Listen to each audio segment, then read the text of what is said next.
ये आप? हाँ, मैं। कैसे हैं आप? मैं ठीक हूँ। आइए अंदर तो आइए।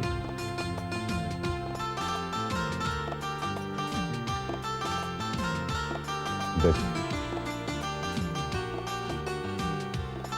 क्या कर रहे थे आप? कुछ खास नहीं। वो जो मेरी पहली किताब पब्लिश होने जा रही है ना, अतीत, उसी के कामकाज में थोड़ा बिजी था मैं। क्या आप हमें इनवाइट करेंगे? क्यों नहीं? वैसे आप यहाँ आई हैं, कोई वजह तो होगी। मेरा मतलब इसका ये मतलब है कि मैं यहाँ बिना वजह नहीं आ सकती? डरिए मत। वैसे आज यहाँ आने की वजह है मेरे पास। ये रही उस रात की पार्टी की फोटोग्राफ्स।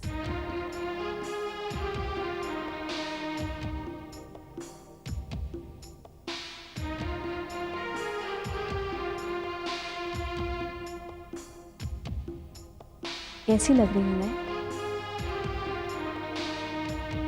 जैसी आप हैं।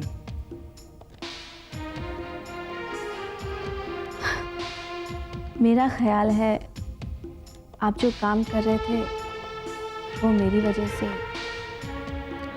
मुझे चलना चाहिए। अगर आप चाहें तो मैं रुक सकती हूँ। नहीं नहीं, मैं आपको रुकने के लिए कैसे कह सकता हूँ? आपको तो पता ना, मैं वो कल कि आपको बहुत काम है और आप काम करना चाहते हैं। ठीक है, मैं चलती हूँ। अच्छा ठीक है। Bye bye. आइए।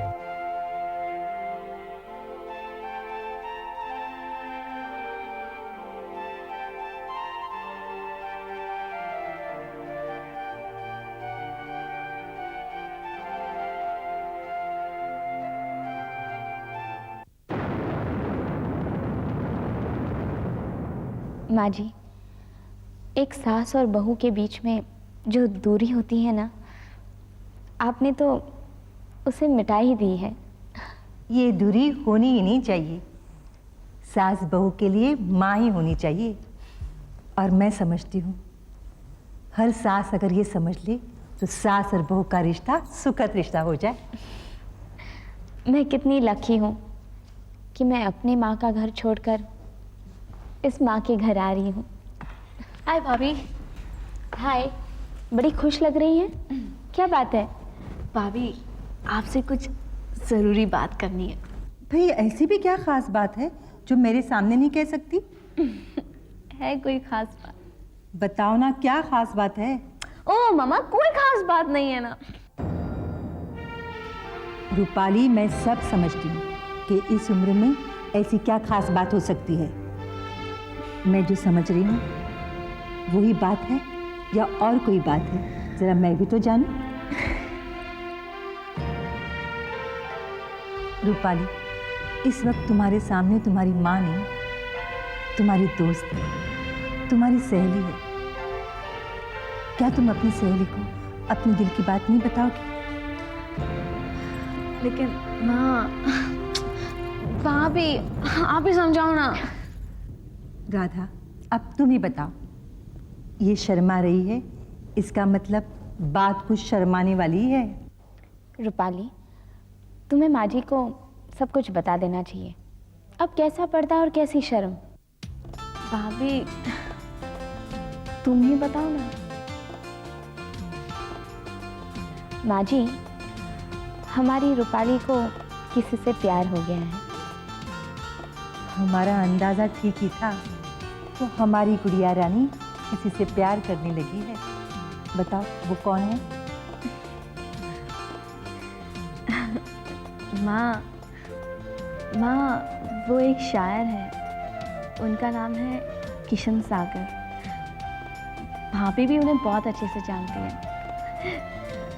भैया भी उन्हें बहुत अच्छे से जानते हैं। माँ जी, वो हमारी सगाई पर भी आए थे, लेकिन शायद आप उस वक्त उन्हें मिल नहीं पाए। तो अब मुलाकात करवा दे, लेकिन जल्द से जल्द। अच्छा बता, कब मिला रही हो उनसे? माँ, कल उनका प्रेस कॉन्फ्रेंस है, आप भी हमारे साथ चलिए ना। भाभी, मम्मी के लिए भी पासेस का इंतज़ाम कर लेते हैं। ज़रूर होगा, क्यों नहीं होगा। माँ, पापा को इसके बारे में अब मत बताना। मैं उनसे कुछ नहीं कहूँगी। जब तुमने मुझे अपनी सहेली कहा है तो कोई सहेली अपनी सहेली का राज नहीं खोलती। क्यों राधा?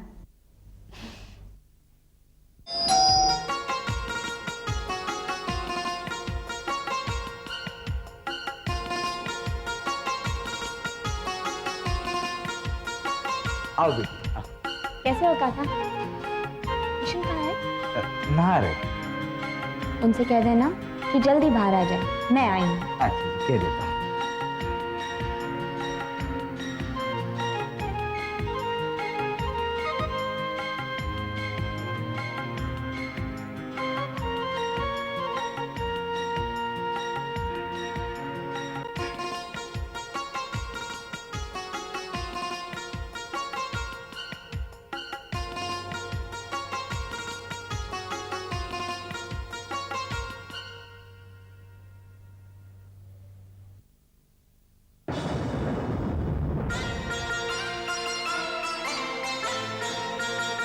बारहां जो बात मैंने तेरी तस्वीर से कही, रूबरू वो बात अब भी है अनकही।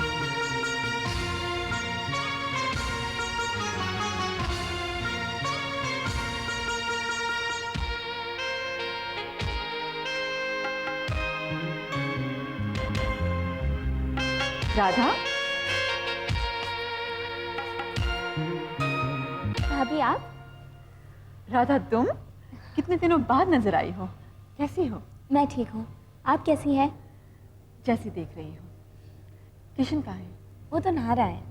नहा रहा था, नहा चुका, बाहर आ गया। हेलो भाभी। हेलो। आप कब आई? किशन, रूपाली की माँ कल तुम्हारे प्रेस शो में आना चाहती है। किस खुशी में? तुमसे मिलने को। फिर शुरू कर दिया तुमने। राधा, मैंने तुमसे कितनी बार कहा कि मुझे रूपाली में कोई दिलचस्पी नहीं है। और मैंने भी कितनी बार तुमसे कहा है कि रूपाली से ज्यादा अच्छा जीवन साथी तुम्हें कहीं और नहीं मिलेगा। राधा, तुम भी है ना, टूटे हुए रिकॉर्ड की सुई की तरह अटक जाती है। सुनती ही नहीं मेरी बात। किशन, बात क्या है? मुझे भी तो बताओ। आप बीच में मत आइए भाभी, ये हमारा मामला है। भाभी मैं बताती हूँ। बात यह है कि मेरी ननंद रूपाली किशन से बहुत प्यार करती है और मेरे ससुराल वाले ये चाहते हैं कि रूपाली का रिश्ता किशन से तय हो जाए। अब आप ही बताइए भाभी, क्या किशन के लिए मैं एक गलत लड़की ढूंढूंगी? कभी नहीं। तुमसे ज्यादा किशन की पसंद को कौन समझ सकता है? किशन, राधा को वो लड़की पसंद है, वो तुम्हारा रिश्ता तय कराना चाहती है कि तुम फौरन शादी कर ही लो। आखिर कब तक अकेले रहोगे? किशन, जिंदगी एक जीवन साथी के बगैर अधूरी है। कोई हमसफर ना हो तो जिंदगी का कोई मतलब नहीं रहता। जिसे भी अपना जीवन साथी बनाओ, जिसका भी हाथ थामो, उसे अपनी जिंदगी में ऐसी जगह देना कि वहां कोई और ना आ सके और उस जगह को ना ही कोई और छीन सके। भाभी, आपने ये बात क्यों कही? तुम नहीं समझोगे। अच्छा किशन, मैं चलती हूँ। कल प्रेस शो में मिलेंगे और याद रखना, कल रूपाली की माँ भी हमारे साथ होगी। अच्छा भाभी, चलती हूँ। अच्छा राधा।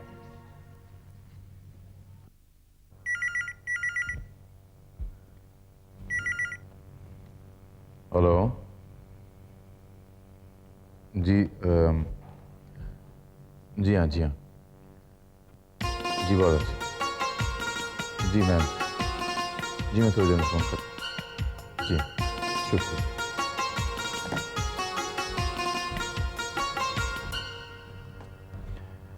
भाभी, किशन, तुम्हारे पास इसलिए आई थी क्योंकि हमें एक वकील के पास जाना है। उससे मशवरा लेना है कि तुम्हारे भैया के बच्चे को हम कानूनन किस तरह हासिल कर सकते हैं। किशन, मैं जानती हूँ कि आशा तुम्हारे भैया के बच्चे को आसानी से नहीं देगी। भाभी लेकिन इस तरह से किसी के बच्चे को हथियाना मेरे ख्याल से ठीक नहीं होगा। किशन, वो बच्चा किसी और का नहीं, मेरे पति का है, तुम्हारे भैया का। लेकिन अफसोस तुम्हारे भैया की बीवी का नहीं, उनकी रखेल से। उस बच्चे को ना बाप का नाम मिल सकता है और ना माँ का हक, और वो हक सिर्फ नहीं दे सकते हैं। किसी भी सूरत में वो बच्चा मुझे चाहिए। तुम्हारे भैया और इस रखेल ने मिलकर जो दगा किया है मेरे साथ, यही सजा है कि वो बच्चा मैं उनसे छीन लूं। लेकिन भाभी, किशन तुम सिर्फ ये बताओ, तुम मेरे साथ हो या नहीं, मेरा साथ दोगे या नहीं? भाई मुझे ये नहीं पता कि आप जो कर रही हैं वो सही है या गलत है, लेकिन इतना मुझे पता है कि भैया ने जो आपके साथ किया है वो गलत है। वैसे तो भैया मेरे लिए भगवान श्री राम से कम नहीं है, लेकिन इस अधिकार की लड़ाई में ये लक्ष्मण अपने भैया का नहीं, अपनी भाभी का साथ देगा।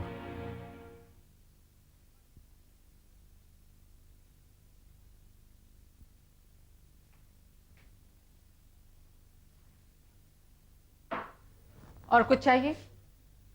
नहीं।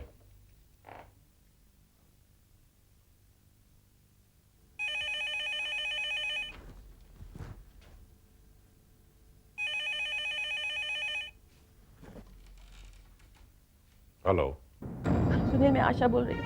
मुन्ने की तबीयत बहुत खराब है, एकदम बेसुध पड़ा है। आशा, तुम डॉक्टर जोशी को बुलाओ इमीडिएटली। मैं भी आता हूं।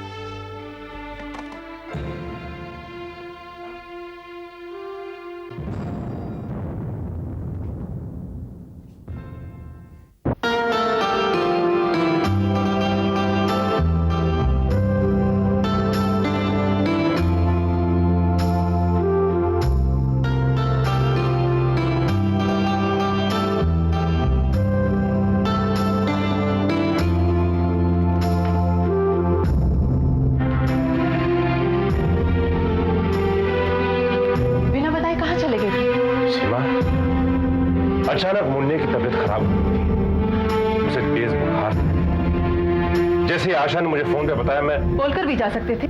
सीमा, जैसे मुझे खबर मिली मैं इतना परेशान हो गया था कि मैं वहां जाकर भी एक फोन कर सकते थे। कर तो सकता था, लेकिन Seema, I am sorry, I am really sorry. कैसी तबीयत है उसकी? ठीक है। रात भर हम बच्चे के सिराने बैठे रहे। जब तक उसकी तबीयत संभली नहीं, मैं उन दोनों को छोड़कर कैसे आ सकता? खैर, आज शाम किशन का प्रेस शो है, तुम्हें साथ चलना है। सीमा, मैं तुम्हारे साथ नहीं जा सकूंगा। मुझे आशा के साथ किशन के प्रेस शो में जाना है। आशा के साथ? हाँ सीमा, बात यह है कि मिस्टर कपूर किशन की गजल की किताब के पब्लिशर हैं, और वही मिस्टर कपूर मेरी कंपनी को फाइनेंस भी करते हैं, और आशा के उनके साथ करीब के और घरेलू संबंध हैं। इसीलिए आशा को साथ ले जाना जरूरी है। हमारी रिलेशनशिप कुछ ऐसी है कि अगर आशा को साथ नहीं ले गया तो बुरा मान जाए। सीमा, मौके की नजाकत को देखते हुए यही बेहतर होगा कि तुम इस पार्टी में मत आओ। पार्टी में अपने रखेल के साथ ना जाने से किसी गैर के बुरा मान जाने की फिक्र है तुम्हें? तो क्या मुझे अपने देवर की बुरा मान जाने की फिक्र नहीं होगी? मैं पार्टी में जरूर जाऊंगी। आप लोगों की तालियों में जो जोश है, जो खुशी है, वो आप लोगों के जज्बात का बखूबी इजहार कर रही है।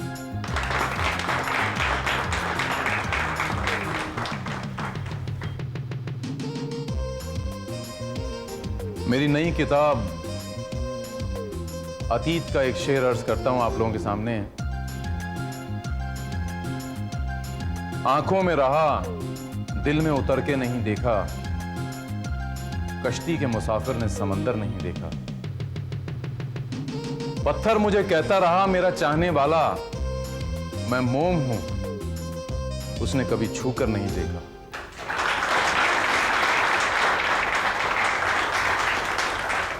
सागर साहब, मेरी तरफ से भी बहुत बहुत मुबारकबाद कबूल कीजिए। थैंक यू वेरी मच, बहुत बहुत शुक्रिया।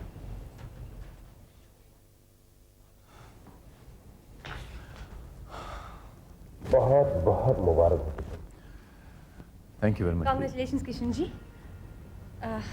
मेरी दुआ है कि आपको भविष्य में भी इसी तरह से कामयाबी मिलती रहे। सबों की दुआएं कबूल हो जाएं कोई ज़रूरी तो नहीं। दुआएं उन्हीं की कबूल होती हैं जिनके दिल में पाप या मन में खोट नहीं होता। एक्सक्यूज मी भैया, मैं भी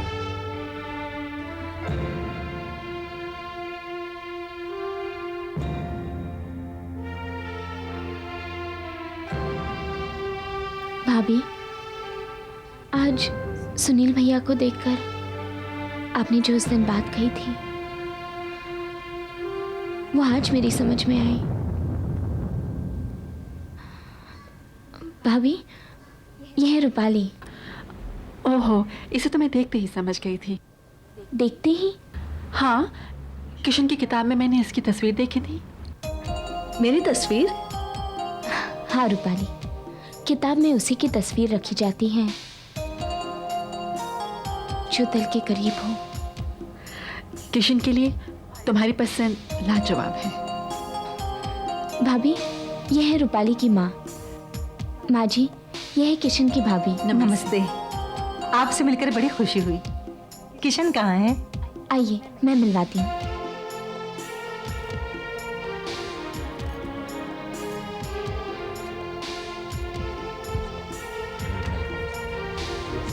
जी। किशन, दादा, यह है रूपाली की माँ। तुमसे और तुम्हारी भाभी से मिलकर बड़ी खुशी हुई, लेकिन तुम्हारे भैया नजर नहीं आ रहे। भैया यहीं तो हैं। मैं अभी मिलवाता हूँ आपको।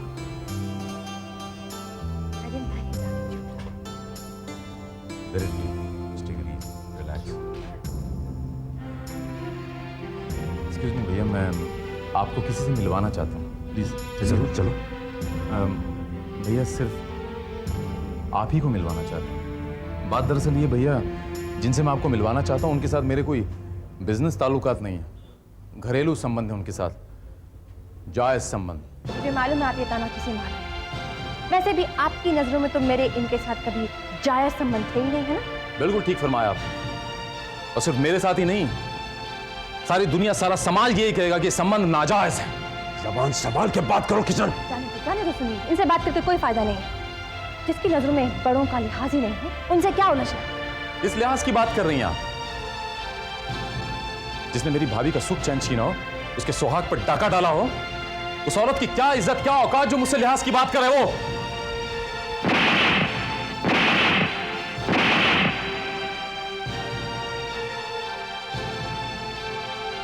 अपने बड़े भाई के सामने इतनी बेहुदा बात करने की हिम्मत कैसे की? तुम्हें भाई कहते हुए मुझे शर्म आती है।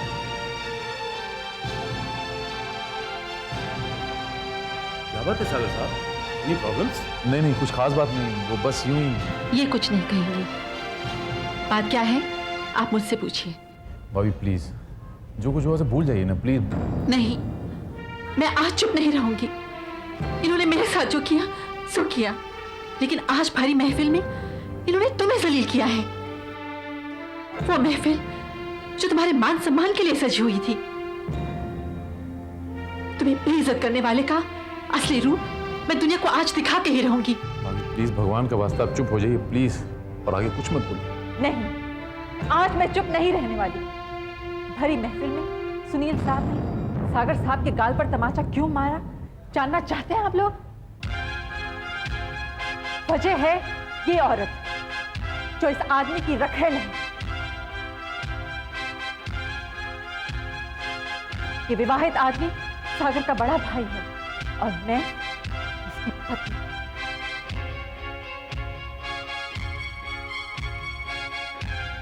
भरी महफिल में बड़े भाई ने छोटे भाई पर तमाचा मारने की जहमत क्यों उठाई होगी? सिर्फ इसलिए क्योंकि छोटे भाई ने बड़े भाई को समझाने की कोशिश की कि पत्नी के होते हुए किसी गैर औरत के साथ नाजायज रिश्ता रखना गलत है।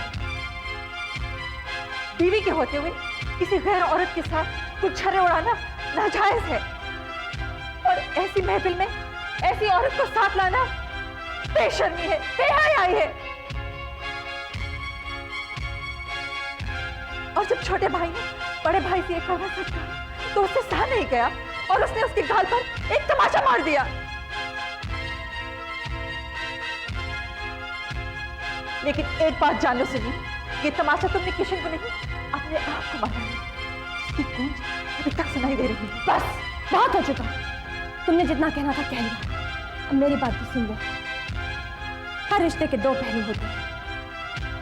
माना कि ये दुनिया रखेल को गिरी हुई चीज समझती है, लेकिन जरूरी नहीं है कि वो गिरी हुई ही हो सकता है उसकी अपनी कुछ मजबूरियां हो सकता है उसे पता भी ना हो कि उसका पति पहले से शादीशुदा है।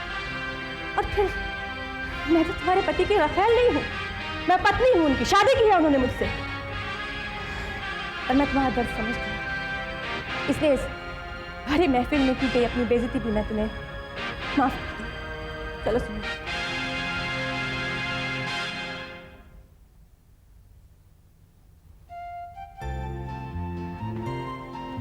माँ जी, किशन के भाई के ज़ाती जिंदगी की वजह से आप कोई गलत फैसला कायम मत करना। किशन वाकई में बहुत अच्छा लड़का है। मैं समझती हूँ बेटी,